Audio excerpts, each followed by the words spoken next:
மக்களே, நான் உங்கள் விஷால். நான் இன்னைக்கு வந்திருக்கிறது முட்டம் கடற்கரைக்கு தான் வந்திருக்கேன்.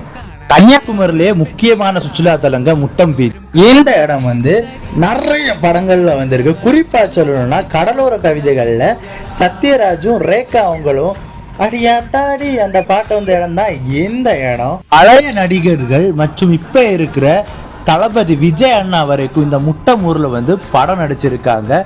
தற்சமயம் இந்த கடல்ல குளிக்க அலோடு இல்லை. தமிழ்நாடு கடலோர பாதுகாப்பு குழுவினர் ஒரு எச்சரிக்கை போர்டு வச்சிருக்காங்க. இந்த இடம் அதிக ஆழமான பகுதி, இங்க பாறைகளும் நிறைஞ்ச பகுதி, இங்க குளிச்சா உயிருக்கு உத்தரவாதம் இல்லை, யாரும் குளிக்க கூடாதுன்னு சொல்லி ஒரு எச்சரிக்கை போர்டும் வச்சிருந்தாங்க. அப்படியே நம்ம நடந்துட்டு கடற்கரை ஓரமா போயிட்டோம். இந்த இடத்துல பாறைக்கு போக அலோடு இல்லை. இந்த இடத்துல தான் நிறைய உயிர் பலியும் நடந்திருக்கு. நிஜமாவே வியூ பாயிண்ட் வேற லெவல்ல இருந்ததுங்க. அதுக்காக யாரும்